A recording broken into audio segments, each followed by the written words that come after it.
Hello everyone, फिर से मैं आप लोगों के लिए बहुत ही इंटरेस्टिंग न्यू ड्रामा लेकर आ गई हूँ जिसकी स्टोरी बहुत ही अच्छी है। तो चलो जल्दी से वीडियो को लाइक और चैनल को सब्सक्राइब कर दो। तो ड्रामा की शुरुआत हमारी फीमेल लीड जिया से होती है, जो कि एक लुटेरी ग्रुप की लीडर है। वो यहाँ जंगल में छुपी हुई होती है और जैसे ही प्रिंस के लोग आते हैं तो वो सभी को अटैक करने के लिए बोलती है। उसके ग्रुप के सारे लोग यहाँ पर किंग के सारे आदमियों को मार देते हैं और जिया का जो खास बंदा होता है वो उस प्रिंस के गले पे तलवार रखकर उसे पकड़ लेते हैं। फिर जिया उसके पास आती है और कहती है कि वैसे तो तुम बहुत ही हैंडसम हो, तो एक काम करते हैं, इसे मारते नहीं है, इसे हम अपने साथ लेकर चलते हैं, इसे कैद करके रखने के लिए। ऐसा बोलकर वो जाने ही वाली होती है कि तभी इतने में उसका खास बंदा ही उसे तलवार मार देता है और वो जिया को बताता है कि वो असल में प्रिंस का ही आदमी था और उसके साथ मिला हुआ था, कि वो सीक्रेट स्पाई था उसे मारने के लिए। तो जैसे ही जिया यहाँ पे मर जाती है तो उसकी सोल यहाँ एक लड़की की बॉडी के अंदर आती है। जैसे ही उसे होश आता है तो वो बहुत ज़्यादा शॉक होती है कि उसकी चोट भी गायब है और वो ये कहाँ पर है। तभी इतने में उसकी मेड आंटी यहाँ पर आकर उसे रोते हुए बताने लगती है कि अच्छा हुआ आप जाग गई। उसे बताती है कि उसकी जो स्टेप सिस्टर शाओ है वो उसके फियांसी जो के साथ सिविल अफेयर्स ब्यूरो चली गई है मैरिज सर्टिफिकेट लेने के लिए। तो मेड आंटी यहाँ पर जिया से कहने लगती है कि आपको जल्दी से जाना होगा, ये शादी आपकी है तो आपको उसे शाओ को नहीं लेने देना चाहिए। तो जिया के सर में पेन होता है और फिर उसके माइंड में इस लड़की की सारी मेमोरी चलने लगती है। उसे पता लगता है कि उसकी स्टेप मॉम उसे साफ साफ कह देती है कि जो आखिर इस शहर के रिचेस्ट मैन का बेटा है, तो वो जिया की शादी उसे नहीं होने देंगी बल्कि उस लड़के से वो अपनी बेटी की शादी करवाएंगी। तो जिया फिर अपनी स्टेप मॉम से कह रही होती है कि उसकी ये शादी उसके ग्रैंडपा ने डिसाइड करे थे। तो स्टेप मॉम कहती है कि लेकिन अब तुम्हारे ग्रैंडपा जिंदा ही नहीं है और ना तुम्हारी मॉम जिंदा है, तो तुम्हारे लिए डिसीजन कोई नहीं ले सकता। तो अगर तुम यहाँ पर नहीं होंगी तो मेरी बेटी की ही उस जो के साथ शादी होगी। और फिर इस तरीके से जिया की स्टेप मॉम उसे सीढ़ियों से गिरा देती है उसे मारने के लिए। तो जिया को समझ आता है कि वो इस लड़की की बॉडी के अंदर रीबॉर्न हो गई है, जो कि असल में मॉडर्न ज़माने की है। और वो जिस लड़की की बॉडी के अंदर आई है वो असल में शी फैमिली की एल्डेस्ट डॉटर है। और जब वो 10 साल की थी तभी उसके ग्रैंडपा और मॉम कार एक्सीडेंट में मर गए थे। उसके बाद ही उसके डैड ने फिर घर पे एक स्टेप मॉम और उसकी स्टेप सिस्टर लिया है और उसके ग्रैंडपा का बिजनेस भी अपने अंडर में कर लिए। तो तभी से जिया की लाइफ खराब हो गई और ये स्टेप मॉम और स्टेप सिस्टर हमेशा ही उसे रूम में लॉक करके रखते हैं और उसके डैड भी उस पर कभी बिलीव नहीं करते और उल्टा उसे मारते हैं। ये सारी चीज़ें अब जिया को पता लगती है कि उसे ऐसे बुली किया जाता है। तो जिया को फिर बहुत ज़्यादा गुस्सा आता है कि ये लोग उसे बुली भी करते हैं और ऊपर से उसकी इंगेजमेंट भी छीन चुके हैं। तो वो यहाँ से जाने के लिए जल्दी से उठ जाती है और कहने लगती है कि वो आखिर नंबर 1 लुटेरी गई है जिसे मार्शल आर्ट में कोई हरा ही नहीं सकता और ना ही उसकी कोई चीज़ उसे कोई छीन सकता है। तो इसलिए वो जा रही है अपनी चीज़ वापस लाने के लिए। तो यहाँ पर मेरी तो उसका बिहेवियर देखकर बहुत ज़्यादा शॉक होती है कि वो सर में चोट आने के बाद इतनी ज़्यादा बदल कैसे गई। दूसरी ओर हम सिविल अफेयर्स ब्यूरो में देखते हैं हमारे मेन लीड जो को, जिसे यहाँ पर अपने ग्रैंडपा की वजह से ये अरेंज मैरिज करने के लिए सिविल अफेयर्स ब्यूरो में आना पड़ता है। और वो तो जिया की स्टेप सिस्टर शाओ से बहुत ही दूर होकर बैठ रहा होता है, पर वो जानबूझ के वापस उसके पास आ जाती है। और फिर जैसे इन लोग की बारी आती है तो हम देखते हैं कि जिया भी यहाँ सिविल अफेयर्स ब्यूरो में पहुंच जाती है, वो भी एकदम न्यू लुक के साथ। और फिर वो अपनी स्टेप सिस्टर शाओ को साइड हटाकर उसका आईडी भी फेंक देती है और अपना आईडी रखती है। तो शाओ कहती है कि सिस्टर आखिर तुम यहाँ पर क्या कर रही हो। तो जिया उसे बताती है कि ऑफ कोर्स शादी करने आई हूँ। तो शाओ को भी जिया एकदम अलग लगती है कि इसका बिहेवियर इतना चेंज कैसे हो गया। वो तुरंत ही उससे स्लो से कहने लगती है कि सिस्टर तुम सेंसिबल हो जाओ तो अच्छा रहेगा, नहीं तो मैं अगर अपनी मॉम को बता दूंगी ना तो फिर घर जाने के बाद वापस से वो तुम्हें लॉक कर देंगी और तुम भूलो मत कि तुम्हें क्लॉस्ट्रोफोबिया है, फिर तुम्हारा दम घुट जाएगा। तो जिया उसके मुंह पे पंच मार के उसे दूर कर देती है और कहती है कि तुम बहुत आवाज़ कर रही हो। और फिर वो स्टाफ को चिल्लाती है कि तुम आईडी ले रही हो कि नहीं। तो फिर स्टाफ तुरंत ही मैरिज सर्टिफिकेट देने के लिए आईडी ले लेती है। तभी पीछे से जो कहता है कि तुम आखिर कौन हो, तुम्हें क्यों लगता है कि मैं तुमसे शादी करूंगा।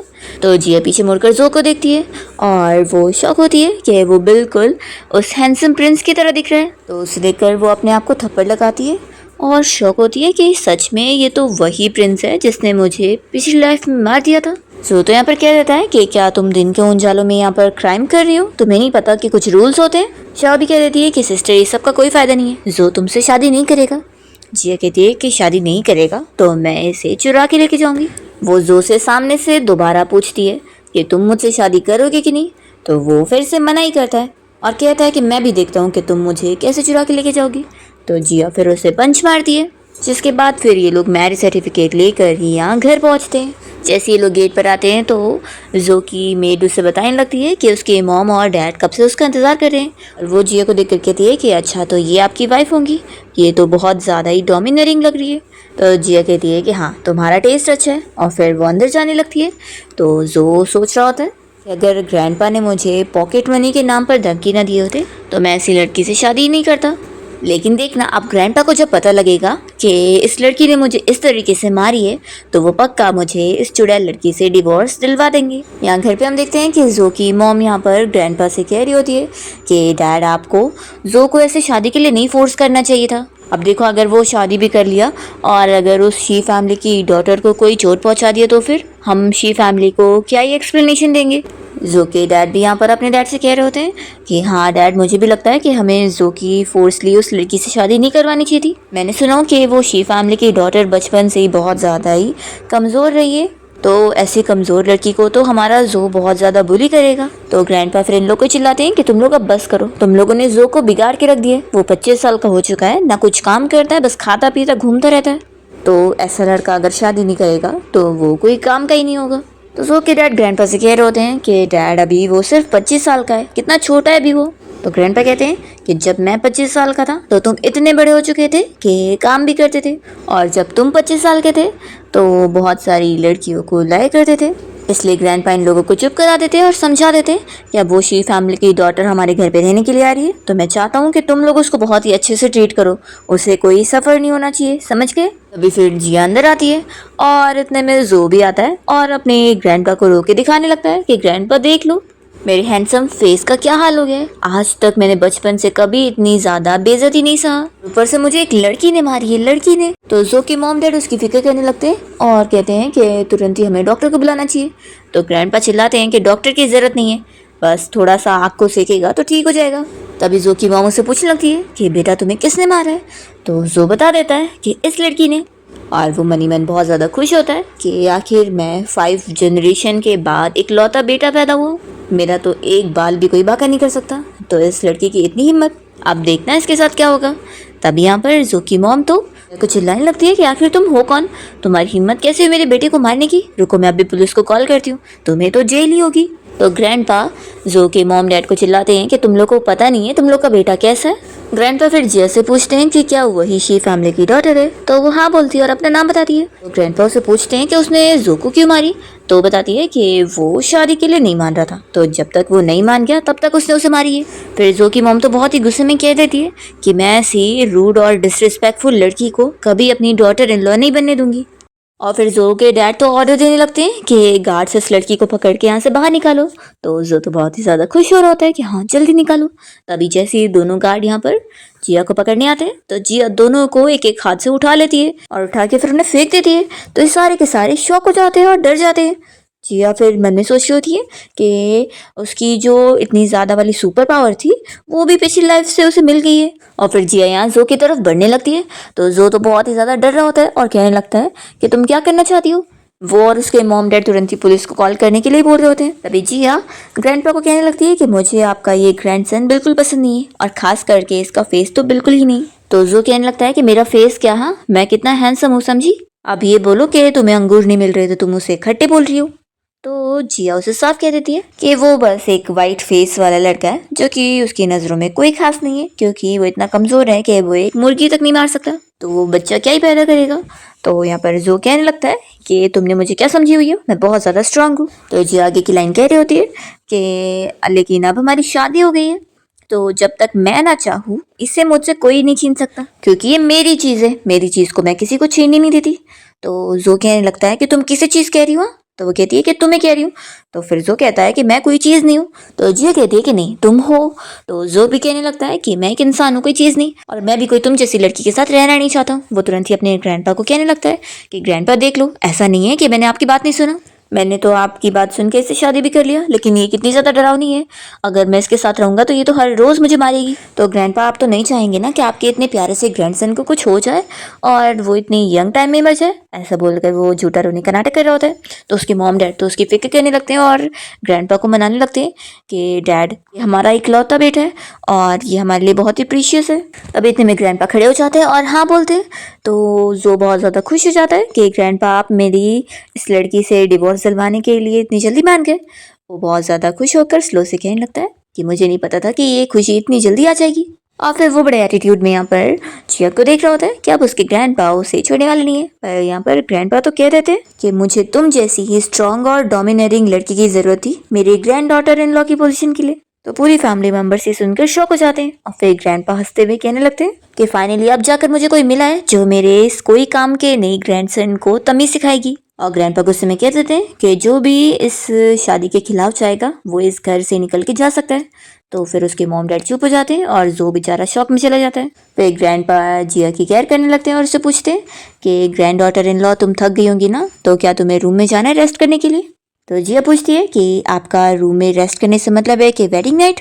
तो जो यहाँ पर जिया से कह देता है कि ये तुम सपने में ही सोचना, मैं तुम्हें अपने आप को थोड़ा सा भी टच नहीं करने दूंगा। तो ग्रैंडपा जो को जिया के पास पुश कर देते हैं और जिया से कह देते हैं कि मेरा ग्रैंडसन थोड़ा सा बदतमीज़ है, तुम थोड़ा सैगी ले लेना। तो जिया जो को पकड़ के कहने लगती है कि हाँ बदतमीज़ तो लग रहा है, लेकिन अच्छा खासा मार खाएगा ना तो तमीज़ आ जाएगी। और फिर जिया यहाँ जो को ज़बरदस्ती पकड़ के रूम में लेकर आ जाती है और रूम में आते ही वो यहाँ सभी चीज़ों को देख रही होती है। इतने में अचानक से जो पीछे मुड़ जाता है और एक्सीडेंटली इन लोग की केस हो जाती है। तो जो शॉक होकर जल्दी से दूर होता है और कहने लगता है कि तुमने सरप्राइज अटैक करी। तो जिया से कहती है कि तुम्हें लगता है कि मुझे बस एक केस लेने के लिए सरप्राइज अटैक करने की ज़रूरत होगी। देख लो तुम कितने पतले और कमज़ोर हो, तुम्हें पकड़ लूँ तो तुम खुद को छुड़वा नहीं पाओगे। और सच में यहाँ पर फिर जैसी वो उसे पकड़ लेती है तो जो अपना हाथ छुड़ा नहीं पा रहा होता है तभी वो खुद छोड़ती है। तो जो फिर भी एरोगेंटली उसे कह रहा होता है कि दोबारा ऐसी चीज़ रिपीट मत करना। तो जिया को गुस्सा आ जाती है कि अच्छा रिपीट नहीं करना। तो फिर वो उसके और पास आती है तो वो कहता है कि तुम क्या कर रही हो, ये मेरा घर है। जिया उसका फेस पकड़ती है और कहती है कि तुम्हें आखिर किसने बोला कि मैं तुम्हारे ऑर्डर सुनूंगी। वो उसे फोर्सली किस कर लेती है।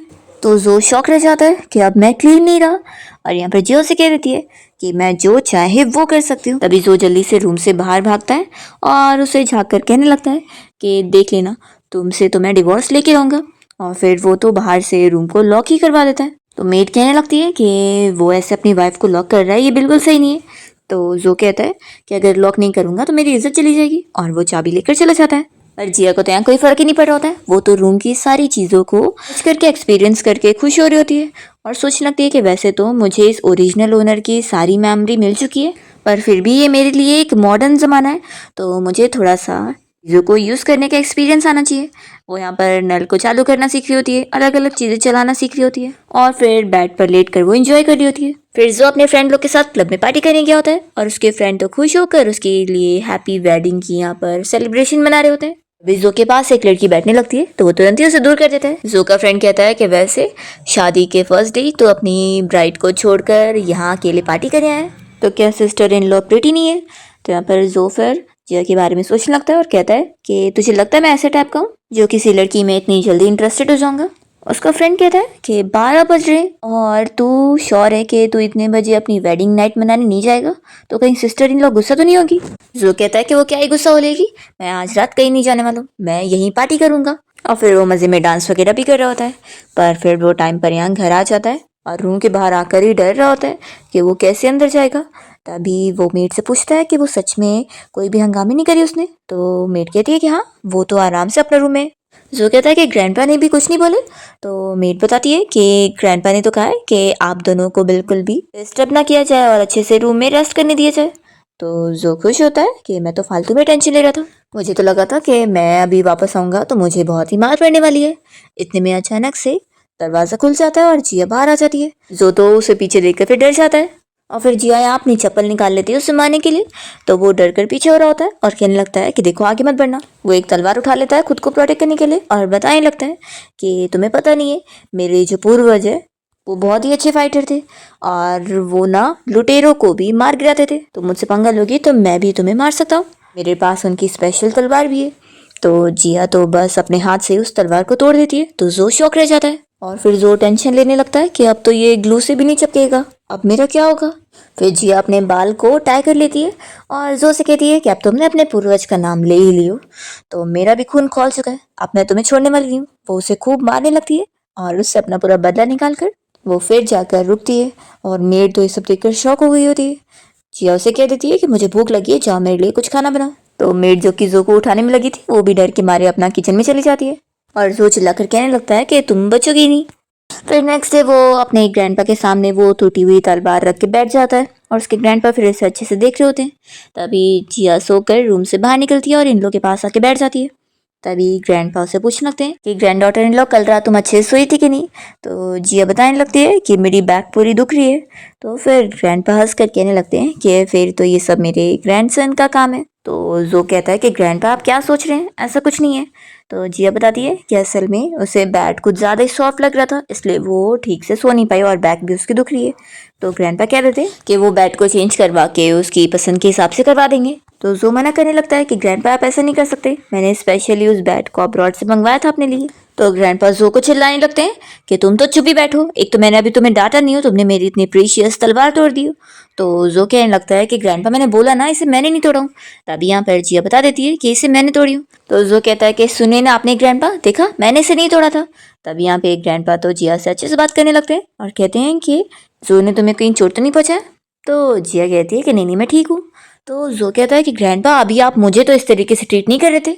तभी फिर ग्रैंडपा अपने बटलर को बोलकर जिया को बहुत ज़्यादा पैसों वाला चेक दिलवा देते हैं और कहते हैं कि अगर तुम मेरे लिए मेरे इस ग्रैंडसन को अच्छे से एजुकेट करोगी तो तुम्हें और भी पैसे मिलेंगे। तभी यहाँ पे ये सुनकर तो जो और उसके मॉम डैड शॉक होते हैं और जिया तो बहुत ज़्यादा खुश हो जाती है चेक देखकर कि ये पूरे 100 मिलियन है। वो खुश हो जाती है कि लूटने का काम करने से भी ज़्यादा आसान तो ये काम है। जिया इस चेक को खुशी से अपने पास रख लेती है और ग्रैंडपा से पूछती है कि आप क्या चाहते हैं मैं क्या क्या करूँ। तो फिर ग्रैंडपा कहते हैं कि पहला तो ये कि तुम्हें इससे कंपनी में काम करवाना है, दूसरा ये रोज़ 12 बजे से पहले घर पे रात में टाइम पर आना चाहिए और तीसरा 1 साल में मुझे एक ग्रेट ग्रैंडसन चाहिए। तो जिया इस तीनों ही शर्तों के लिए मान जाती है। पर तभी जो जिया को देखकर कह देता है कि मैं तुम्हारे साथ कोई बेबी नहीं करने वाला। तो वो कहती है कि यहाँ पर तुम्हारी कोई परमिशन नहीं पूछ रहा है। तो सारे इन्हें देख रहे होते हैं और ग्रैंडपा कहते हैं कि अच्छा बस बस चलो अब सभी खाना खाते हैं। वे लोग खाना खाने बैठ जाते हैं और जिया को उसके डैड की कॉल आती है और वो उसे चिल्लाकर तुरंत घर आने के लिए बोल रहे होते हैं। तो जिया फिर पूरी फैमिली को बताती है कि मैं अपने घर जा रही हूँ उन लोगों को सबक सिखाने के लिए। तो ग्रैंडपा कहते हैं कि तुम्हें मेरी क्या कोई हेल्प की ज़रूरत है। तो वो कहती है कि ग्रैंडपा आपको इस सब की फिक्र करने की ज़रूरत नहीं है, मैं अपना मैटर खुद हैंडल कर लूँगी। और वो अपना कोट उठाकर इन्हें बाय बोलकर चली जाती है और ग्रैंडपा फिर उसे देखते रह जाते हैं कि सच में उनकी ग्रैंड डॉटर इन लॉ के अंदर तो कितनी ज़्यादा हिम्मत है।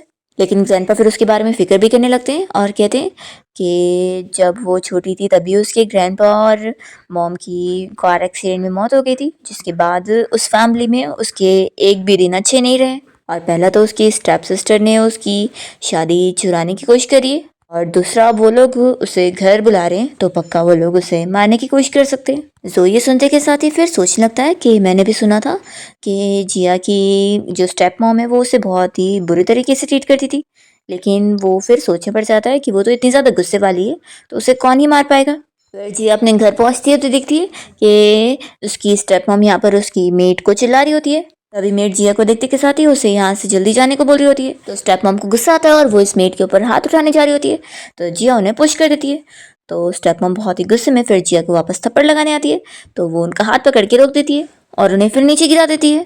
तभी यहाँ पर जिया के डैड और उसकी स्टेप सिस्टर शाओ पहुंच जाते हैं और शाओ जल्दी से अपनी मॉम को उठाकर कहने लगती है कि डैड आपने देख लिया ना, मैंने बोली थी कि ये कितना बदल चुकी है और इसने लास्ट टाइम भी मेरी नाक पे मारी थी। तो जिया यहाँ पर उसे थप्पड़ लगाती है और कहती है कि तुम होती कौन हो बीच में बोलने वाली।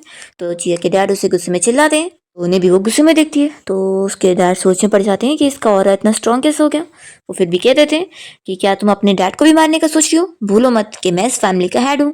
तो जिया कहती है कि तुम अपनी वाइफ की फैमिली के पैसे पर पलने वाले इंसान हो, सच में तुम्हारे अंदर तो कोई शर्म ही नहीं है। मैं जब एक लुटेरी थी तो मैं तुमसे ज्यादा शेमलेस नहीं थी। तो उसके डैड तो डर के बस खड़े रह जाते हैं और जिया फिर यहाँ पर अपनी मेड आंटी को उठाती है और उनके लिए तुरंत ही डॉक्टर अरेंज करवाने के लिए ऑर्डर देती है। तो शाओ चिल्लाने लगती है कि तुम होती कौन हो ये सब ऑर्डर देने वाली, हमारी फैमिली के इंचार्ज डैड है। फिर जिया के डैड उसे चिल्लाने लगते हैं कि मैंने तुमसे यहाँ पर शादी के बारे में पूछने बुलाया था, ना कि तुम्हें ये सब पागल हरकतें करने बुलाया था। तो जिया पूछती है कि क्या हुआ, आप मुझे डाउरी देना चाहते हैं? तो उसके डैड कह देते हैं कि मैं चाहता हूँ कि तुम अपनी शादी अपनी सिस्टर को दो। तो वो कहती है कि आखिर क्यों? तो फिर उसके डैड यहाँ पर शाओ की तारीफें करने लगते हैं कि तुम्हारी सिस्टर तुमसे ज़्यादा अच्छी है, तुमसे ज़्यादा समझदार भी है, और वही इस रिचेस्ट फैमिली में शादी करने लायक है। तुम अगर जो फैमिली में इंटर भी करोगी ना तो वो लोग तुम्हें जल्दी निकाल देंगे। फिर यहाँ पर शाओ भी कहने लगती है कि हाँ सिस्टर, तुम तो बहुत ज़्यादा कमज़ोर हो, और वो जो कि रिचेस्ट मैन है, वो बहुत ही बड़ा प्ले बॉय है, तुम उसे हैंडल नहीं कर पाओगी। तो जिया कहती है कि अच्छा, तो तुम मुझे कमज़ोर बोल रही हो, लगता है मेरा पंच तुम्हें ज़ोर से नहीं पड़ा था, फिर क्या तुम्हें वापस चाहिए? तो जिया कहने लगती है कि देखो अब तुम कितनी अनरीजनेबल हो गई हो, सोचो तुम इतनी रूड हो, तुम्हें तो जल्दी वो लोग निकाल देंगे, और वैसे भी तुम वहां से आई हुई हो और कोई तुम्हारे साथ आया ही नहीं फैमिली का, तो इससे साफ जाहिर हो रहा है कि वो लोग तुम्हें डिसलाइक कर रहे हैं। तो अब यहाँ घर पे जो आया होता है, तो जिया उसे देखकर शॉक होती है कि ये यहाँ पर कैसे आ गया। फिर इतने में शॉक कहने लगती है कि जो तुम यहाँ पर मेरे लिए आए होंगे ना, अपनी और सिस्टर की एंगेजमेंट तोड़ने के लिए, क्योंकि वैसे भी कल मेरी सिस्टर ने तुमसे फोर्सली शादी करी थी। तभी फिर हमें फ्लैशबैक में दिखाते हैं कि जो तो मज़े में अपने रूम में बैठकर अपनी फ्रेंड के साथ वीडियो गेम खेलने में लगा होता है। तभी उसके ग्रैंडपा रूम के बाहर आकर उसको सुनाने के लिए अपने हाउसकीपर के साथ बातें करते हैं, और उसे जानबूझ के सब चीज़ें बातें करके सुनाते हैं कि वो अच्छी फाइट कर लेती है तो क्या हुआ, वहाँ पर इतने सारे लोग रहेंगे उससे लड़ने के लिए, तो वो कहाँ ही उन्हें हरा पाएगी, बेचारी मेरी ग्रैंड डॉटर इन लॉ का क्या होगा। तो जो ये सब सुनकर फिर जिया की फिक्र करता है और तुरंत ही डिसाइड कर लेता है कि वो उसे बचाने जाएगा। तभी फिर फ्लैशबैक खत्म होता है और शाओ जो का हाथ पकड़ने लगती है, तो वो तुरंत ही उसे दूर करता है। तो शाओ तो मनी मन यही सोच रही होती है कि जो बता नहीं रहा है तो क्या हुआ, ज़रूर वो यहाँ पर इसके साथ अपनी शादी तोड़ने आया होगा, उसकी शादी तो मुझसे होगी। तभी जो अचानक से जिया को पकड़ता है और उसे क्लोज करके कहने लगता है कि तुम आखिर यहाँ पर इतनी जल्दी क्यों आ गई, मैंने बोला था ना मेरा इंतज़ार करो। तो जिया तो उससे कहने जा रही होती है कि आखिर उसने ऐसा कब बोला था। तभी वो तुरंत ही उसके लिप्स पे हाथ रख के उसे चिप करा देता है और कहता है कि कोई बात नहीं, लेकिन मैं गुस्सा नहीं हूँ। और फिर जो बताने लगता है कि उसके ग्रैंडपा ने कुछ गिफ्ट भेजे हुए, और वो चुटकी बजाते ही सारे गार्ड्स को बुला लेता है जो कि बहुत सारे महंगे महंगे गिफ्ट लेकर आए होते हैं, और वो उन सभी के बारे में उन्हें बताता है और सोचने लगता है कि ग्रैंडपा तो कभी मेरे साथ इतना जेनरस नहीं होते और इतनी चीज़ें नहीं देते जितना वो इस जिया को गिफ्ट कर रहे हैं, और ऊपर से उन्होंने उसके लिए एडवांस में तैयार करके रखा था। फिर यहाँ पर जिया के डैड तो ये महंगे गिफ्ट देखकर खुश होने लग जाते हैं, तो जो बता देता है कि ये सारे गिफ्ट सिर्फ जिया के लिए। तो जिया के डैड कहने लगते हैं कि मिस्टर जो, अभी तुम यंग हो ना, इसलिए तुम्हें पता नहीं है कि जो सारे शादी के गिफ्ट आते हैं वो पूरी फैमिली को ही मिलते हैं। तो जो कहता है कि अच्छा, तो आप कहना चाहते हैं कि मेरे ग्रैंडपा को रूल्स नहीं पता है, क्योंकि उन्होंने ही कहा था कि ये सब सिर्फ जिया के लिए। तो जिया के डैड डर के मारे कह देते हैं कि नहीं नहीं, मैं ऐसा कुछ नहीं कह रहा था, मेरे मुंह से गलती से निकल गया। तभी जो अनाउंसमेंट करने लगता है कि मेरी और जिया की इस महीने की 18 तारीख को वेडिंग सेरेमनी होगी, तो तब तक अगर आप लोगों ने जिया को कुछ भी किया ना तो मैं आप लोग को छोड़ूंगा नहीं, पूरी फैमिली को ही बैंकरप्ट कर दूंगा। तो ये सभी शौक हो रहे होते हैं और जिया के डैड कहने लगते हैं कि आखिर जिया मेरी बेटी है, मैं उसके साथ कुछ क्या ही कर सकता हूँ, और वो जिया को संभालने की पूरी गारंटी दे देते हैं। तो जो कहता है कि अब मैं चलता हूँ, और वो जिया से कहता है कि तुम मुझे बाहर तक छोड़ने नहीं चलोगी। और फिर घर से बाहर आने के बाद जो जिया से कहने लगता है कि तुम कुछ भी गलत मत समझना, मैं तुम्हें इंटरेस्टेड हूँ इसलिए यहाँ पर नहीं आया हूँ, बल्कि मैं इसलिए आया हूँ क्योंकि अब हम दोनों ने मैरिज सर्टिफिकेट ले चुके हैं, तो अगर तुम्हारी इज्जत जाएगी तो मेरी फैमिली की इज्जत जाएगी, और मैं आखिर अपनी फैमिली का यंग मास्टर हूँ, तो ऐसे कैसे मैं अपनी फैमिली की बेइज्जती होने दे सकता था। तो जिया कहती है कि तुम्हें वैसे आने की ज़रूरत नहीं थी, क्योंकि अगर तुम नहीं भी आते तो मैं ऐसे बुली थोड़ी ना होती। तो जो शौक होता है और कहता है कि यानी तुम्हारे कहने का मतलब है कि मैं फालतू में आया। तो जिया कहती है कि नहीं, इतना भी फालतू में नहीं आया, क्योंकि तुम्हारे लाए हुए गिफ्ट मुझे बहुत ही पसंद आए, तो ठीक है अब तुम जा सकते हो। ऐसा बोलकर वो अंदर जाने लगती है। तो जो कहता है कि तुम बहुत ज़्यादा ही हार्ड टू गेट नहीं प्ले करती हो, ऐसे खेल तो मैं बहुत पहले खेल चुका हूँ, समझी। तो गार्ड्स भी ये सुनकर हंसने लग जाते हैं, और फिर जो गुस्से में सभी को चलने बोलता है। यहाँ पर हम देखते हैं कि ये सारे गिफ्ट देखकर पूरे फैमिली यहाँ सोच में पड़े होते हैं कि जो के फैमिली जिया को कुछ ज़्यादा अच्छे से मान रहे। शाओ को तो जेलसी हो रही होती है कि ये सारे गिफ्ट मेरे लिए होने चाहिए थे। तभी जिया के डैड यहाँ पर कार की चाबी को हाथ लगाने जा रहे होते हैं, पर जिया जैसी आने को करती है तो वो रख देती है। फिर जिया इतने में आकर बैठ जाती है और सभी से कह देती है कि अब इस फैमिली में मेरी चलनी चाहिए। तो शाओ कहती है कि क्या बकवास कर रही हो, डैड इस फैमिली के हेड है तो यहाँ पर सिर्फ उनकी चलेगी। तो जिया कहती है कि अगर नेचुरली भी देखा जाए तो आप लोग के पास जो भी प्रॉपर्टी है वो सब मेरे ग्रैंडपा की है और तुम लोग बस एक आउटसाइडर हो। तो मेरे ग्रैंडपा की प्रॉपर्टी पे इनहेरिटेंस तो मुझे मिलनी चाहिए, ये तो नेचुरल हुआ। शाओ फिर भी कह रही होती है कि ये तुम सपने में ही सोचो, पर तभी यहाँ पर जिया के डैड मान जाते हैं कि ठीक है अब से तुम इस फैमिली की इंचार्ज हो। तो ये सुनकर फिर स्टेप सिस्टर और स्टेप मॉम दोनों के दोनों शॉक हो जाते हैं और जिया कहती है कि ठीक है फिर अब मैं तुम लोगों को अपने रूल्स बता देती हूँ। पहला रूल तो वो बताती है कि कोई भी मुझसे तेज आवाज में बात नहीं करेगा, नहीं तो फिर रूल तोड़ने की आप लोग को सजा मिलेगी। और दूसरा ये कि घर के फाइनेंस भी मैं ही संभालूंगी, तुम लोग क्या कितना खर्चा करोगे वो सब मेरे अंडर में होगा। और तीसरा रूल ये कि मेरी जो मेड आंटी है वही इस घर की हाउसकीपर होगी और सारे सर्वेंट उनकी बात सुनेंगे। तो ये सभी बस चुपचाप होते हैं और जिया ऑर्डर देती है कि पहला काम तो ये करो कि मेरे लिए मास्टर बेडरूम रेडी करो, मैं वहीं पर रहूँगी। तो ये सभी फिर उसके लिए मास्टर बेडरूम को खाली करवा रहे होते हैं और शाओ को गुस्सा आ रहा होता है और वो अपनी मॉम से कहने लगती है कि मॉम क्या आप अब भी इसका सहने वाली है। वो जो ने आकर इसकी साइड ले लिया है तो डैड तो इतना डर गए कि इसकी सारी बातें सुन रहे हैं। तो स्टेप मॉम उसे ही चिल्लाती है कि तुम्हें दिख नहीं रहा है कि अब जो उस जिया से शादी कर रहा है तो तुम्हारे डैड कोई भी पंगा नहीं लेना चाहते।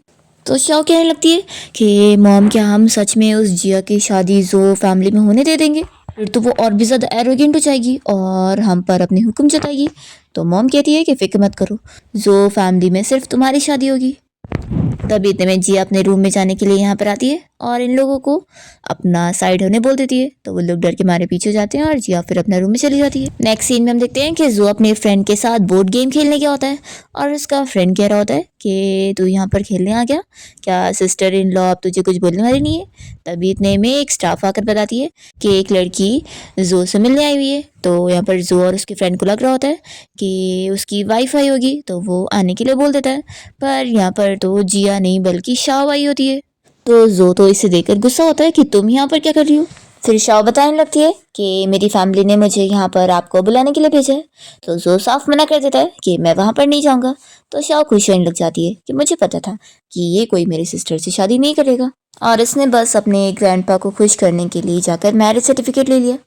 फिर शाओ यहाँ पर उसे कहने लगती है कि मेरी सिस्टर ने मेरे डैड को नाराज़ कर दिए तो उन्होंने उसे पनिशमेंट के तौर पे रूम में लॉक कर दिया है और सिस्टर को तो क्लॉस्ट्रोफोबिया है, तो आपको क्या उसकी फ़िक्र नहीं हो रही है। तो जो फिर जिया की फ़िक्र करते हुए तुरंत यहाँ से जाता है और उसका फ्रेंड सोचने लगता है पहले कह रहा था कि केयर नहीं करता लेकिन देख लो।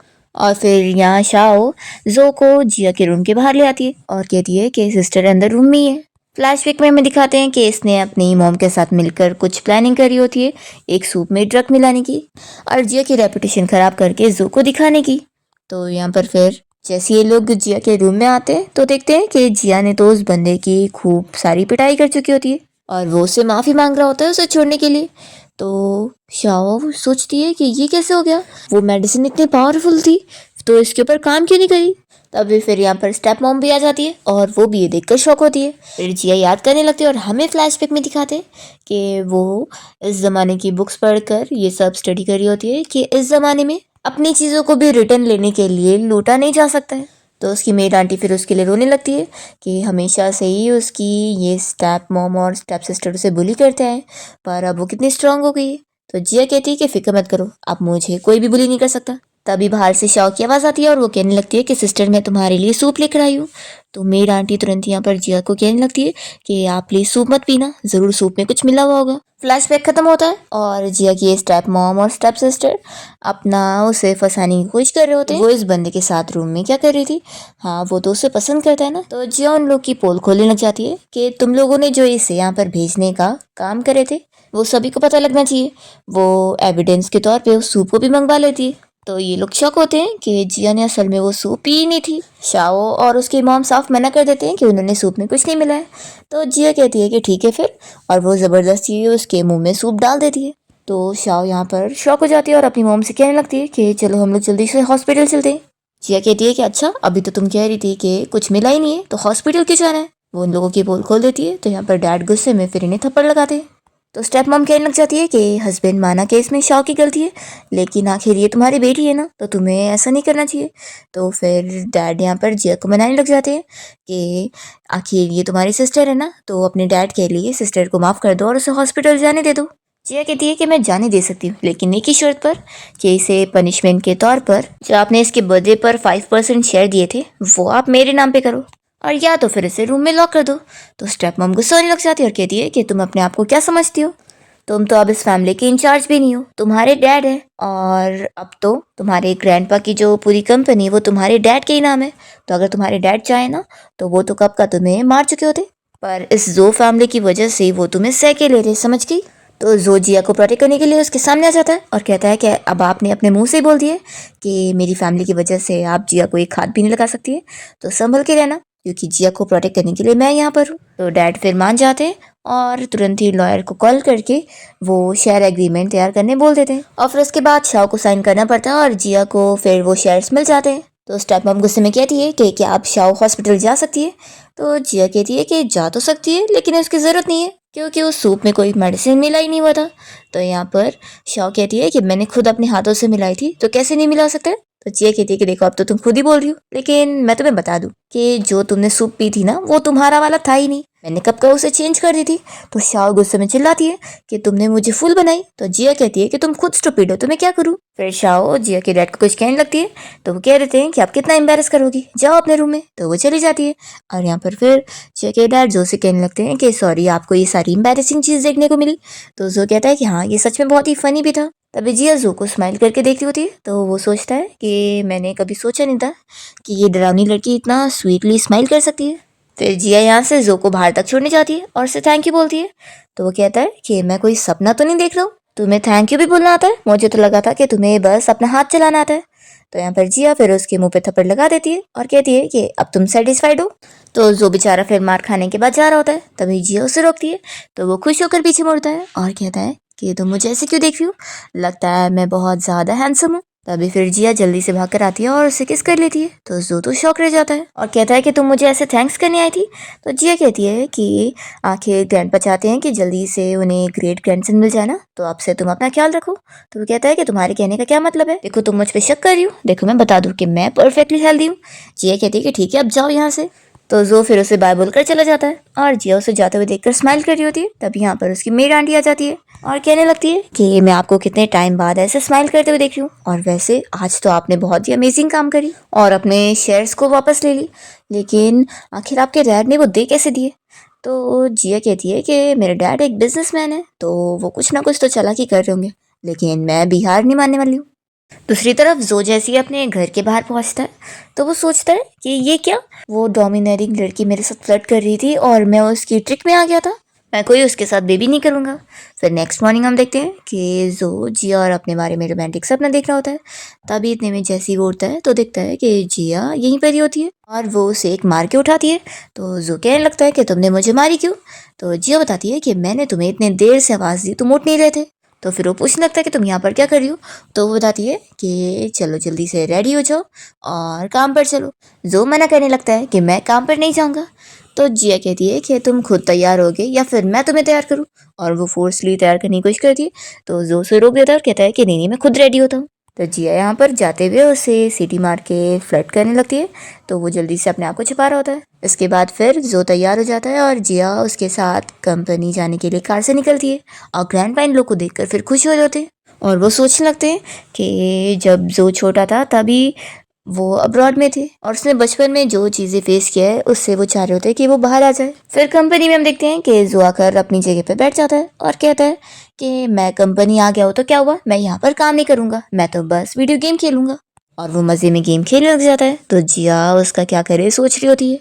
इतने में यहाँ पर असिस्टेंट आता है और बताता है कि मुझे आपके ग्रैंडपा ने आपका काम संभालने के लिए असिस्टेंट बनाया है। तो जिया असिस्टेंट को देखते के साथ ही पहचानती है कि ये तो उसकी पिछली लाइफ का वही बंदा है जिसने उसे धोखा दिया था। अब जिया यहाँ पर बहुत ज़्यादा गुस्सा हो जाती है और तुरंत ही अपने बाल को फिर बांध लेती है और फिर वो अचानक से असिस्टेंट को बहुत ज़्यादा मारने लग जाती है। तो जो ये देखकर शॉक होता है और डर के मारे वो सीट के पीछे चुप कर ये सब देख रहा होता है और जिया असिस्टेंट को मारी जा रही होती है। तो वो बेचारा मार खाते हुए फिर कहने लगता है कि यंग मास्टर काम नहीं कर रहे तो मैडम आप आखिर मुझे क्यों मार रही हैं। और फिर वो बेचारा मार खाते हुए हेल्प के लिए चिल्ला रहा होता है और जो डर के मारे फिर फाइल खोल कर अपना काम करने बैठ जाता है। फिर हम देखते हैं कि जिया अपने ऑफिस में होती है और वो वेट कर रही होती है कि जो अभी तक अपना काम दिखाने के लिए आया नहीं, तो वो गुस्सा होती है कि कहीं ये भाग तो नहीं गया। दूसरी तरफ हम देखते हैं कि जो से मिलने के लिए उसके डैड की सेक्रेटरी आई होती है और वो उसे कहने लगती है कि जो आखिर तुम कंपनी क्यों आ गए, हमारी डील हुई थी ना कि तुम काम करने नहीं आओगे। वो उसे थप्पड़ लगा देती है। इतने में यहाँ पर जैसे ही जो के डैड पहुँचते हैं तो फिर ये तुरंत ही नाटक करने लगती है और कहती है कि बेबी देखो ना कि कैसे तुम्हारा ये बेटा मेरी इंसल्ट कर रहा था और हमारे होने वाले बच्चे की भी, और इसलिए मैं अपने आप को रोक नहीं पाई और मैंने इसे थप्पड़ लगा दी। तो जो के डैड फिर उसे चिल्लाते हैं। इतने में यहाँ पर जिया आई होती है जो को चिल्लाने के लिए कि मैं कितना देर से तुम्हारा इंतजार कर रही थी, पर फिर वो उसके गाल पे थप्पड़ का निशान देखकर शॉक हो जाती है। तभी जो कहने लगता है कि चलो हम लोग चलते हैं यहाँ से। तो जिया यहाँ पर फिर सेक्रेटरी को चिल्लाती है कि उसकी इतनी हिम्मत हुई। सेक्रेटरी कहती है कि तुम हो कौन। तो जिया बताती है कि ये मेरा मैन है और तुम्हारी हिम्मत कैसी उसे बुली करने की, मैं तुम्हें मार दूंगी। सेक्रेटरी कहती है कि अच्छा तो तुम वही लड़की हो जिसके साथ जो ने मैरिज सर्टिफिकेट लिया था। तभी अचानक से जिया उसे थप्पड़ लगा देती है और फिर वो अपने बाल को और अच्छे से बांध लेती है और उसे फिर खूब मारना शुरू कर देती है। तो जो के डैड तो बस उसे मारते हुए देखते रह जाते हैं और रोक ही नहीं पाते। और फिर काफी मारने के बाद जिया कहती है कि अब याद रखना दोबारा जो को बुली मत करना, और वो जाते हुए जो से कहती है कि चलो अब। तो जो खुश होकर फिर जिया के साथ जाता है और यहाँ पर उसके डैड जल्दी से अपनी इस मिस्ट्रेस को उठाते हैं और इसे तो बहुत गुस्सा आ रही होती है। फिर नेक्स्ट सीन में हम देखते हैं कि जो अपने फ्रेंड के साथ क्लब में ड्रिंक करने गया होता है। तो उसका फ्रेंड उसे पूछ रहा होता है कि आखिर उसे क्या हुआ है, वो इतनी ड्रिंक क्यों कर रहा है। तभी फिर जो सोचने लगता है और हमें फ्लैशबैक में दिखाते हैं कि जब वो छोटा था तो अपनी मॉम के साथ हाइड एंड सीक खेल रहा था और तभी वो वार्डरोब में अपने आप को छुपा लेता है और इतने में उसके रूम में उसके डैड और उसके डैड की सेक्रेटरी यहाँ पर रोमांस करने आए होते हैं और उनकी बातें वो सुन लेता है कि वो लोग कैसे उसकी मॉम को चीट कर रहे हैं। तो वो बहुत ज़्यादा सदमे में चला जाता है। फ्लैशबैक खत्म होता है और यहाँ पर जो बस बहुत ज़्यादा ड्रिंक करने लगता है तो उसका फ्रेंड उसे रोकने की कोशिश कर रहा होता है पर जो नहीं रुकता। इतने में यहाँ पर जी आ जाती है और उसे तुरंत ही रोक देती है। तो जो का फ्रेंड पूछने लगता है कि आखिर तुम कौन हो, देखो लड़की अभी मेरे फ्रेंड का मूड ठीक नहीं है तो इसलिए उसे परेशान मत करो। और वो उसे उंगली दिखा रहा होता है तो जिया उसकी उंगली पकड़ के उसे उठा के पटक देती है। फिर यहाँ पर जो कहने लगता है कि तुम चाहे मुझे कितना भी मार लो लेकिन अब मैं वापस नहीं जाऊंगा। जिया पूछती है कि तुम कंपनी में काम करने इसलिए नहीं जा रहे थे क्योंकि वहाँ तुम्हारे डैड आउटसाइड मैस कर रहे थे। जो फिर से सोचने लग जाता है और हमें फ्लैशबैक में दिखाते हैं कि वो अपने मॉम डैड के साथ अपनी सिस्टर का बर्थडे सेलिब्रेट कर रहा होता है एंड तभी उसके डैड को फिर उसी मिस्ट्रेस का ही मैसेज आ रहा होता है। वो कंपनी के काम का बहाना करके यहाँ से जाने लगते हैं। तो जो की बहन फिर रोने लग जाती है कि उसे डैड चाहिए बर्थडे पर। तो जो फिर अपने डैड को रोकने जाता है तो उसके डैड नहीं मानते कि मुझे काम है अभी, और उनकी सेक्रेटरी भी फिर जो को रोकने लग जाती है कि तुम्हारे डैड को जाने दो और वो उसे चुपके से पिंच कर लेती है। तो जो ने फिर पुश कर देता है और तभी गिरने की वजह से फिर उस सेक्रेटरी का मिसकैरेज। फिर यहाँ फ्लैशबैक खत्म होता है और जो ड्रिंक पे ड्रिंक करे जा होता है। फिर इतने में उसका फ्रेंड थोड़ा होश में आकर उठ के बैठता है और सोचने लगता है कि अब मुझे समझ आया कि ये जो अब इतना सुधर कैसे गया था क्योंकि इसे रोज अपनी वाइफ से मार जो पड़ती है। जिया फिर से यहाँ पर जो को चलने के लिए बोल रही होती है पर वो ड्रंक पड़ा होता है और नहीं उठ रहा होता है। तो जिया फिर उसे उठा के लेके जाती है। तो जो का फ्रेंड बस शौक देखता रह जाता है और वो कहने लगता है कि ऐसा नहीं है कि फ्रेंड में थे को बचाना नहीं चाहता, बस तेरी वाइफ इतनी डरावनी है कि मैं कुछ नहीं कर सकता। फिर जिया जो को घर पे ले आती है और उसे कहती है कि जाओ आप शावर ले लो। तो वो नहीं उठ रहा होता है तो फिर जिया उसे एक मारती है तो वो रोने लग जाता है और कहता है कि मैंने आज तक इतनी डरावनी लड़की नहीं देखा जैसे बार बार मारती हो। तभी जिया उसके टाई वगैरह निकालने में हेल्प करी होती है तो जो उसकी तारीफ भी करने लगता है कि वैसे वो फाइट करते वक्त बहुत ही कूल भी लगती है। तभी इतने में टाई निकालने के बजाय बेचारे को टाई से दबा देती है, उसे तुरंत ही सॉरी बोलती है। तो जो फिर अपनी टाई खुद निकालता है और वो रोते हुए जिया को बताने लगता है कि मेरी मॉम सब कुछ मेरे लिए कर रही है क्योंकि वो नहीं चाहती कि हमारी फैमिली अलग अलग हो जाए, वो मुझे एक कंप्लीट फैमिली देना चाहती है, इसलिए वो ये सब सह के ले रही है और वो ऐसा कर रही है तो मुझे और भी ज़्यादा बुरा लग रहा है। ऐसा बोलकर ये जिया को हक करके और रो रहा होता है और बस मॉम मॉम कहकर चिल्ला रहा होता है। तो जिया उसे दूर करती है और कहती है कि ध्यान से देखो मैं कौन हूँ। तो भी वो उसे मॉम कहकर चिल्ला रहा होता है और जिया फिर उसके ऊपर से ड्रिंक की इतनी स्मेल सूंघकर बहुत गुस्सा हो रही होती है। तभी जोर रोते हुए कह रहा होता है कि मैं कोई उस सेक्रेटरी का मिस कैरेज नहीं करना चाहता था, मैं तो बस अपने डैड को रोक रहा था कि वो मेरी सिस्टर का बर्थडे सेलिब्रेट करे, मेरी आखिर क्या गलती थी। ऐसा बोलकर वो रोई जा रहा होता है। तो यहाँ पर जिया को फिर काफ़ी चीज़ें समझ आती है कि वो इतने सालों से इसका ब्लेम ले रहा था, तभी वो कंपनी नहीं जा रहा था। फिर वो काफ़ी रो रहा होता है। तो जिया कहती है कि अच्छा ठीक है, शांत हो जाओ, शावर ले लो। तो जो कहता है कि तुम मेरी हेल्प करो शावर लेने में। फिर नेक्स्ट मॉर्निंग जब जो की नींद खुलती है तो वो जिया को अपने बेड पर देखकर शॉक होता है और चिल्लाता है कि तुमने मेरे साथ क्या करी हो। तो जिया तुरंत ही उठकर उसे चिल्लाती है कि क्या तुम्हें कुछ भी याद नहीं है। तो जो उसे छुपाने लगता है कि मैंने तुम्हें नहीं देखा हूँ। तो जिया को और हंसी आ रही होती है। फिर वो तुरंत ही उठकर जाने लगती है। तो जो कहता है कि तुम कहाँ पर जा रही हो। जिया कहती है कि शावर लेने जा रही हूँ ताकि अपने घर जा सकूँ। फिर जिया तैयार होकर घर से जब निकल रही होती है तो जो की मॉम उसे चिल्लाकर कहने लगती है कि तुम्हारे अंदर बिल्कुल भी मैनर्स नहीं है, आखिर कौन ऐसे एल्डर्स को इग्नोर करके जाता है। फिर जो की सिस्टर भी जो आई होती है वो जिया से कहने लगती है कि अच्छा तो तुम ही मेरे भाई की न्यूली वेड वाइफ हो। देखो मैं तुम्हें बता दूं कि तुम हमारे घर में ऐसे अपनी मन की मर्जी से नहीं रह सकती हो, तुम्हें हमारे फैमिली के रूल्स फॉलो करने पड़ेंगे। वो उसे एक पेपर देती है और कहती है कि पढ़ लो हमारी फैमिली के रूल्स। तो जिया उसे पेपर ले लेती है तो शिव खुश होने लग जाती है कि मैंने सुनी थी कि ये बड़ी डोमिनेटिंग है, किसी की बात नहीं सुनती, लेकिन देखा मैंने कैसे हैंडल कर ली। पर यहाँ पर जिया तो उस फैमिली रूल वाले पेपर को फाड़ देती है। तो शिव शॉक होकर कहने लगती है कि तुम ये क्या कर रही हो। जिया कहती है कि दिखता नहीं है, फाड़ रही हो पेपर को। वो जाने लगती है तो शिव उसका हाथ पकड़ के रोकती है कि तुम ऐसे नहीं जा सकती। जिया कहती है कि हाथ छोड़ो, पर शिव नहीं सुन रही होती है तो वो उसे थप्पड़ लगा देती है। तभी इतने में जो बाहर आ जाता है और वो अपनी सिस्टर शू से पूछता है कि तुम तो अब्रॉड में स्टडी कर रही थी, यहाँ पर कब आ गई। शू कहती है कि भाई मैं स्पेशली यहाँ पर आपकी शादी के लिए आई हूँ। जो कहता है कि अच्छा। तो शू कहने लगती है कि भाई आपकी वाइफ ने मुझे थप्पड़ मारी है और आप मुझे प्रोटेक्ट करने के बजाय अभी भी इसकी साइड ले रहे हो। बचपन में तो आप मेरी कितनी साइड लेते थे, अब तो आपको मेरी पड़ी नहीं है। तो जो कहता है कि मुझे भी मार पड़ रही है, तो बताओ मैं क्या करूँ। वो उसे स्लो से कह देता है कि मैं अपनी वाइफ को नहीं हरा सकता। और फिर जिया से कहता है कि चलो हम लोग चलते हैं। फिर जब दोनों कार में आके बैठते हैं तो जो जिया से कहने लग जाता है कि कल रात मेरा फर्स्ट टाइम था, तो समझ लो कि अभी मुझे एक्सपीरियंस नहीं है।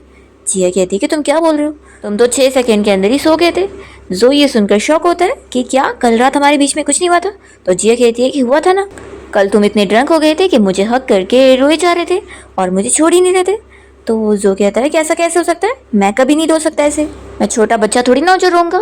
तो जिया कहती है कि तुम रो रहे थे और तुमने वॉमिटिंग भी कर ली थी, तो मैंने तुम्हें शावर लेने को बोली, तो तुमने कहा कि मैं तुम्हारी शावर दिलाने में हेल्प करूं, और शावर लेते के टाइम पर भी तुम बिल्कुल भी अच्छे से बिहेव नहीं कर रहे थे और शरारत कर रहे थे, तो मुझे तुम्हें फिर मारना पड़ा। तो जो कहता है कि तुमने मुझे मारी थी इसलिए मेरी बॉडी इतनी दुख रही थी और मुझे लगा कि कल रात हमने नाइट स्पेंड करें। तो वो बताती है कि हाँ तुम शावर लेने के बाद तुरंत ही सो चुके थे। जो कहता है कि यानी अभी भी मैं इनोसेंट हूँ। जिया उसे पकड़ के कहती है कि तो क्या, तुम क्या चाहते थे। तो जो फिर ये सोचकर खुश होने लग जाता है कि कल रात उसने उसकी कितनी खैर करी है। और फिर जो जिया को उसके घर तक ले आता है और उससे पूछता है कि तुम्हें कैसे स्टाइल की वेडिंग ड्रेस पसंद है, चाइनीज स्टाइल या फिर मॉडर्न स्टाइल। तो जिया उसे चाइनीज स्टाइल बोलकर फिर अपना जाने लगती है और जो बहुत ज़्यादा खुश हो जाता है। जिया फिर अपनी स्टेप मॉम और स्टेप सिस्टर को अपने लिए रास्ता बनाने के लिए हटने बोलती है और अंदर घर में चली जाती है। तो यहाँ पर फिर उसकी स्टेप सिस्टर बहुत ज़्यादा गुस्सा हो रही होती है और कहने लगती है कि मॉम आखिर उसकी शादी कैसे जो के साथ हो सकती है। तो उसकी मॉम कहती है कि फिक्र मत करो, मैं कुछ करती हूँ। फिर हम देखते हैं जो अपने फ्रेंड के साथ जिया की पसंद वाली वेडिंग ड्रेस चूज़ करने के लिए जाता है और उसका फ्रेंड उसे देखकर सोच ही रहा होता है कि वो प्यार में कितना पागल हो चुका है। तब यहाँ पर जो के फ्रेंड को शू का कॉल आता है और वो कहने लगती है कि तुम अभी तक भाई को लेकर यहाँ पर पहुँचे क्यों नहीं। तो फिर वो यहाँ जो को लेकर पार्टी में आ जाता है और यहाँ पर शू ने पहले से एक लड़की को इनवाइट करी होती है अपने भाई जो को फंसाने के लिए। और फिर ये लड़की यहाँ पर जो के पीछे लग जाती है और उसके साथ ही बैठकर बातें करने लगती है। और हम देखते हैं कि शू इन लोग का फोटो लेकर जिया को सेंड कर देती है कि देख लो मेरे भाई को चाहने वाले कितने सारी लड़कियां। दूसरी ओर हम देखते हैं कि जिया अपना बैठकर मोबाइल यूज़ कर रही होती है। तभी उसकी स्टेप सिस्टर शाओ कहने लगती है कि डैड ने कहा है कि अब घर के फाइनेंस तुम ही संभाल रही हो, तो फिर अब शादी के लिए हमें कपड़े वगैरह लेने, तो क्या तुम पैसे दे दोगी। और उससे तो जिया से पैसे मांगने के लिए गुस्सा आ रहे होते हैं। तभी इतने में जिया जैसे ही वो फोटो देखती है तो यहाँ से जाने लगती है और इन लोगों से कह देती है कि कल मैं तुम लोग को शॉपिंग के लिए लेकर चलूँगी। और फिर जिया यहाँ से पार्टी में पहुँचने के बाद शू से पूछने लगती है कि तुम्हारा भाई कहाँ पर है। तो शू कहती है कि वो तुमने फ़ोटो तो देखी होगी, वो उस लड़की के साथ घूमने चले गए डेट पर। तो जिया को गुस्सा आ रहा होता है कि वो उसे सच नहीं बता रही है कि कहाँ गए। तो यहाँ पर फिर शू से शर्त लगाती है कि चलो अब तुम यहाँ पर आई गई हो तो मेरे साथ गेम खेलो। तो जिया उसके साथ ये गेम खेलने को मान जाती है क्योंकि वो इसमें बहुत ही माहिर है, अपने पुराने टाइम में भी वो इसमें जीतते आई है। फिर जिया यहाँ पर जब खेल रही होती है तो उसका हर बार डाइस में 6 नंबर ही आ रहा रहता है। तो सारे लोग शॉक हो रहे होते हैं कि वो कितनी बड़ी प्लेयर है, उसकी लक कितनी अच्छी है, और इस तरीके से वो शू से 3 बार ये गेम जीत जाती है। तो शू फिर हार मान जाती है और वो बता देती है कि मेरा भाई यहीं पर ही है, और तभी वो बताती है कि वो पीछे ही है। तभी जो यहाँ पर उसी लड़की के साथ आया होता है तो जिया फिर गुस्सा होने लग जाती है। तो वो लड़की तुरंत ही एक्सप्लेन करती है कि मेरा तुम्हारे हस्बैंड के साथ कुछ भी रिलेशन नहीं है, वो तो शू ने मुझे भेजी थी ताकि मैं तुम्हारे भाई को थोड़ा देर के लिए परेशान करके रखूं, बस और कुछ नहीं। तो शू कहती है कि तुम मेरी बेस्ट फ्रेंड हो कि नहीं, ऐसे कैसे बोल लड़की। तो वो कहती है कि तुम्हारी सिस्टर इन लॉ इतनी डरावनी है, मैं इससे पंगा नहीं ले सकती। जिया फिर सभी लोगों को चिल्लाती है और कह देती है कि इस जगह को अभी खाली करो। तो सभी डर के मारे भाग लेते हैं। शू भी जाने लगती है तो जिया उसे कह देती है कि तुम रुको, और वो जो से कहती है कि तुम्हें मैं तभी माफ करूंगी जब तुम पूल में कूदोगे। तो शू कहती है कि भाई आप नंबर 1 प्ले बॉय हो, तो ऐसे कैसे आप किसी लड़की के कहने पर उसका ऑर्डर सुनोगे। तो जो तो यहाँ पर पूल में कूद जाता है और फिर वो पूरा भीग चुका होता है। तो जिया कहती है कि चलो अब मेरे साथ, और वो जो को अपने साथ फिर लेकर चली जाती है। नेक्स्ट डे शू अपनी मॉम के साथ फिर शॉपिंग पर गई होती है। तो मॉम कहने लगती है कि कल तुम्हारे भाई को कोल्ड हो गया, क्या तुम अपने भाई का बाहर पार्टी में ख्याल नहीं रख सकती थी। तो शू कहती है कि मैं क्या कर ही सकती हूँ, और वैसे भी मैं कोई उस लड़की को अपनी सिस्टर इन लॉ नहीं बनाना चाहती हूँ। तो मॉम तो यहाँ पर जिया की बुराई करने लगती है कि पता नहीं तुम्हारे ग्रैंडपा को उस लड़की में क्या दिख रहा है जो वो इतनी बदतमीज लड़की को हमारे घर की डॉटर इन लॉ बना रहे। अभी शू सामने से जिया को आते हुए देख के डर जाती है और कहती है कि मॉम सामने देखो। जिया यहाँ पर फिर अपने लिए बहुत सारी चीज़ें खरीदने लगती है। तो शाओ को गुस्सा आ रहा होता है, तो वो यहाँ अपनी मॉम से कहने लगती है कि मेरे लिए तो एक बैग भी नहीं खरीद रही थी और अपने लिए फालतू फालतू की महंगी महंगी चीज़ें खरीद रही है। तभी जो की मॉम जिया से कहने लग जाती है कि तुम्हें दिख नहीं रहा है कैलर्स यहाँ पर है, तो उनसे कम से कम हेलो बोल लो। फिर इतने में स्टाफ यहाँ पर जो की मॉम के लिए नेकलेस लेकर आई होती है जो उन्होंने ऑर्डर करी थी। फिर तभी इतने में वो मिस्ट्रेस यहाँ पर आ जाती है इस नेकलेस को उनसे छीनने के लिए, और वो अपना कार्ड भी देने लगती है पे करने के लिए। तभी यहाँ पर शू कुछ भी बोलने लगती है तो मॉम उसे चुप करा देती है। फिर जैसे स्टाफ कार्ड को लेने जा रही होती है स्वैप करने के लिए, तभी शू वो कार्ड को तोड़ देती है और उसे समझाने लगती है कि क्या तुम्हें पता नहीं है कि जो पहला आता है चीज़ें उसे मिलती है। ओ हाँ, तुम्हें तो सेकंड हैंड चीज़ें ज़्यादा पसंद है। तो शू ये सुनकर हंसने लग जाती है और फिर उस मिस्ट्रेस से कहने लगती है कि मेरी मॉम का जब मन भर जाएगा ना तो वो आपको दे देंगी, आपको सेकंड हैंड चीज़ें जो पसंद है। तो मिस्ट्रेस कहती है कि तुम लोग को तो मैं बाद में देख लूँगी, और यहाँ से चली जाती है। और फिर शू जिया को थैंक्स बोलने लगती है। तो जिया यहाँ पर उसकी मॉम को बातें सुनाती है और कहती है कि आप तो एक औरत होने के नाम पर फेलियर है। तो शू चिल्लाने लगती है कि तुम मेरी मॉम से कैसे बदतमीजी कर रही हो, हमारी फैमिली की कोई रिस्पेक्ट है कि नहीं। तो जिया जो की मॉम से पूछती है कि क्या कोई रेपुटेशन इतनी मायने रखती है। शू बीच में बोलने को करती है तो जिया कहती है कि तुम बच्ची हो, बीच में मत आओ। यहाँ पर मॉम जिया से कहती है कि आखिर तुम कौन होती हो मुझे लेक्चर देने वाली। तो जिया कहती है कि मैं यहाँ पर आपको जो के बदले में ये सब बोल रही हूँ।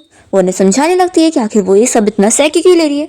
तो फिर मॉम कहने लग जाती है कि चाहे जो चाहे जो के डैड की वाइफ तो आखिर मैं ही हूँ, और वो औरत हमेशा मिस्ट्रेस ही बन के रहेगी, तो मुझे कोई ज़रूरत नहीं उसे कुछ बोलने की।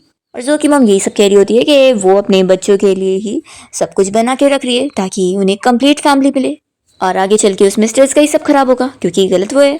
तो जिया ने समझाती है कि क्या आपको लगता है कि आपके बच्चे इससे खुश होंगे, बल्कि वो तो कितना ज़्यादा अपसेट होंगे कि उनकी मॉम सर उठाकर भी ठीक से चल नहीं सकती और अपने लिए कुछ नहीं बोल सकती। वो जो के लिए इतनी सारी बातें उसकी मॉम को सुनाकर फिर यहाँ से चली जाती है। तो जो की मॉम को फिर एहसास होता है कि क्या वो बहुत ही वीक बन रही है। तभी शू अपनी मॉम को कहने लगती है कि मॉम आपको ऐसा अपसेट होने की ज़रूरत नहीं, मुझे पता है कि आप हमारे लिए इतना कुछ करिए, और वैसे मॉम आप जो डिसीजन लोगे हम उसमें आपको सपोर्ट करेंगे। हम देखते हैं कि जो घर आने के बाद जिया के बारे में ही सोच रहा होता है क्योंकि वो वहीं पर ही प्रेजेंट था जब वो उसकी मॉम को उसके लिए इतनी सारी चीज़ें बोल रही थी। फिर फाइनली दोनों की शादी वाला दिन आ जाता है और जो यहाँ पर जब ब्राइड का हाथ पकड़ने जा रहा होता है तो पहचान लेता है कि वो जिया नहीं है। वो तुरंत ही उस शाओ को चिल्लाता है कि जिया कहाँ पर है। तो वो झूठा लेटर उसे दिखाती है और बताती है कि वो इस शादी को छोड़कर भाग गई है, इसलिए देखो फैमिली की इज्जत बचाने के लिए मुझसे शादी कर लो। जो समझ जाता है कि इन लोगों ने उसे कहीं छुपाए हुए, वो चिल्लाने लगता है कि मुझे बता दो कि जिया को तुम लोगों ने कहाँ पे छुपाया है। तो अभी ये लोग नहीं बता रहे होते हैं। तो जो फिर गैस कर लेता है कि एक बार उसने जब बताई थी कि उसके डैड ने जिया को एक जगह लॉक कर रहे थे जबकि झूठ बताई थी, तो वो बेसमेंट वाला रूम बताई थी। फिर ये तुरंत ही बेसमेंट वाले रूम में ढूंढने जाता है और ये लोग शॉक हो जाते हैं कि इसे पता कैसे लग गया। जिया के डैड ने उसे बहाने से लेकर गए होते हैं कि वो उसे उसकी मॉम की कोई चीज़ देना चाहते हैं और ऐसे करके उसे रूम में लॉक कर दिए थे। अब जो रूम तक पहुंच जाता है और दरवाज़ा खोलकर जिया तक जाता है। जिया अपसेट बैठी होती है और वहाँ पर दीवार पे बहुत सारी चीज़ें लिखी होती है। एक्चुअली बचपन में जब जिया छोटी थी तो वो लोग उसे ऐसी रूम में लॉक कर दिया करते थे, तो वो डरते हुए ये सब लिखा करती थी कि उसे कितना डर लग रहा है और अब उसके पास उसकी मॉम भी नहीं है। जो को ये चीज़ फील होती है कि उसने कितना कुछ फेस करी है। तभी जिया गुस्से में होती है और यहाँ पर अपने डैड को गुस्से में पंच करने जाती है, पर तभी यहाँ पर जो का फ्रेंड उसे रोक देता है कि अभी उन दोनों की शादी का दिन है तो वो इस अच्छे टाइम को खराब ना करे। फिर जो जिया का हाथ पकड़ता है और कहता है कि हम लोग चलते हैं। फिर जब दोनों कार में बैठकर जा रहे होते हैं तो जिया को रोना आ रहा होता है क्योंकि अब उसे इस ओरिजिनल ओनर की सारी जो फीलिंग है वो महसूस हो रही होती है और वो उसकी वजह से रो रही होती है। वेडिंग सेरेमनी में हम देखते हैं कि जो की मॉम और शू दोनों उसका इंतजार कर रहे होते हैं कि दोनों अभी तक आए क्यों नहीं। तभी इतने में वही मिस्ट्रेस आकर इन लोगों को बातें सुनाने लगती है और वो खुद गिरने का नाटक करके जो के डैड के सामने अच्छी बनने लगती है, तो वो तो यहाँ पर उसकी मॉम को चिल्लाते हैं। तभी इतने में सेरेमनी में जो और जिया दोनों पहुंच जाते हैं। फिर यहाँ सेरेमनी स्टार्ट होने से पहले ही स्क्रीन पर एक वीडियो प्ले होता है जिसमें जो के डैड और वही मिस्ट्रेस नजर आ रहे होते हैं रोमांस करते हुए। और ये वीडियो देखकर जो के डैड गुस्सा होने लगते हैं कि ये वीडियो किसने प्ले किया, इसे बंद करो।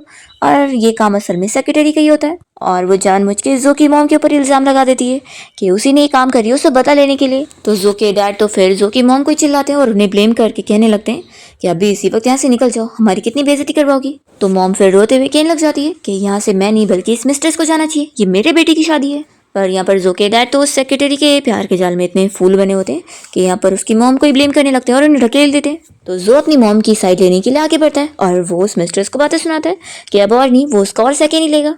और फिर अब जो की मॉम भी अपने खुद के लिए लड़ती है कि अब वो ये सब और नहीं सहेंगी और वो कह देती है कि वो क्या उसे डिवोर्स देंगे, वो खुद उन्हें डिवोर्स देने वाली है। तो डैड भी गुस्सा हो जाते हैं और कहते हैं कि फिर निकलो यहाँ से, तुम्हारा अब यहाँ पे कोई जगह नहीं है। तभी इतने में यहाँ पे ग्रैंडपा एंट्री मारते हैं और वो कह देते हैं कि हाँ डिवोर्स तो होके रहेगा, लेकिन फिर उसके बाद तुम हमारी फैमिली से निकल जाओगे।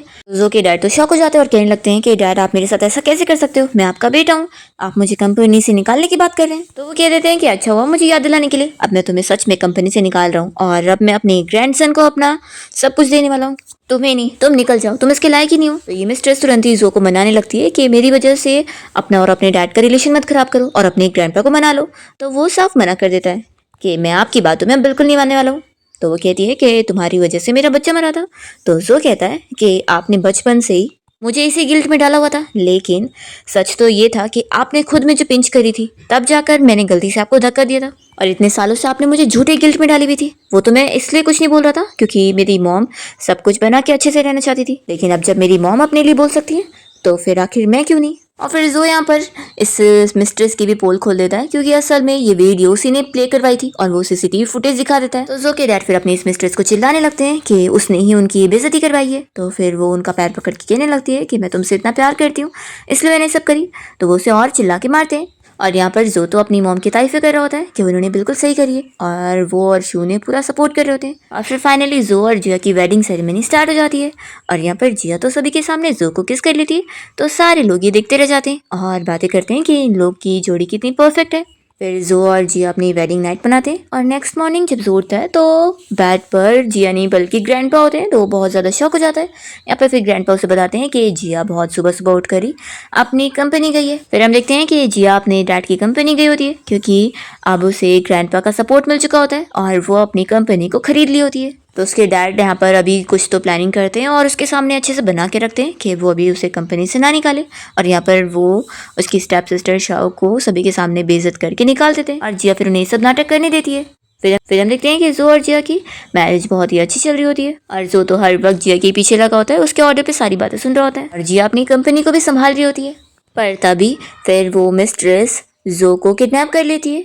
तो यहाँ पर जिया फिर उसे बचाने जाती है। जब दोनों यहाँ से निकल रहे होते हैं तो ऊपर से कुछ गिरने लगता है। तो जिया को बचाने के लिए जो उसके सामने आ जाता है और वो सारी चीज़ें उसके ऊपर गिर जाती है। फिर हॉस्पिटल में जब जो को होश आता है तो वो जिया से अपनी केयर करवा रहा होता है। तो फिर वो उसे अपने ग्लास से पानी भी पिलाती है। तभी जो उसे अपनी फीलिंग्स कन्फेस करता है कि वो उसे कितना लाइक करता है और जिया से पूछता है कि तुम क्या जवाब दोगी। जिया उसे जवाब देने जा रही होती है तो वो उसे चुप करा देता है कि अभी मत बोलो, अभी मैं वैसे भी पेशेंट हूँ, मैं शायद हैंडल नहीं कर पाऊंगा। तो जिया कहती है कि अच्छा, और वो उसे और किस करने जा रही होती है। तभी इतने में यहाँ पर जो की बहन आ जाती है इन लोग को देखने के लिए, तो जल्दी से दोनों दूर होते हैं। और फिर यहाँ जो की मॉम भी उसे देखने के लिए आई होती है। जब ये लोग फिर हॉस्पिटल से जो को डिस्चार्ज करवा के बाहर निकल रहे होते हैं, तो यहाँ पर जो के डैड उसकी मॉम को फिर से मनाने के लिए आते हैं कि वो उनसे डिवोर्स ना ले, इसमें ही उनका अच्छा है। पर वो साफ मना कर देती है कि नहीं, और उन्हें डिवोर्स एग्रीमेंट पकड़ा कर कह देती है कि जब तुम्हारे पास टाइम होगा इसे साइन कर देना।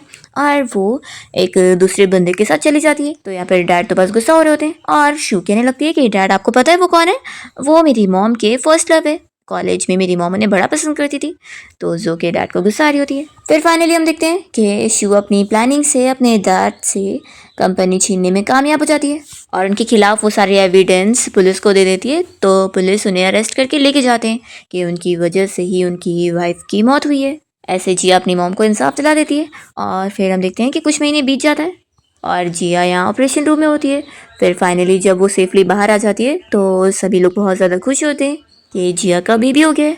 और यहाँ पर जो तो बस जिया की केयर करने में लगा होता है, और वो तो अपने बेटे को भी नहीं उठा रहा होता है, और कहता है कि मैं तो अपनी वाइफ को उठाऊंगा। तो यहाँ पर फिर उसके मॉम और ग्रैंडपा उसके बच्चे को संभाल रहे होते हैं, और जो जल्दी से जिया को उठा के लेके जाने लगता है कि वाइफ चलो अब हम लोग घर चलते हैं। तो शू यहाँ पर मॉम से कहने लगती है कि मॉम जब सिस्टर इन लॉ ठीक होगी तब तो वो सबसे पहले भाई की पिटाई करेंगी। तो फिर सभी हंसने लग जाते हैं। इसी के साथ ड्रामा की हैप्पी एंडिंग होती है।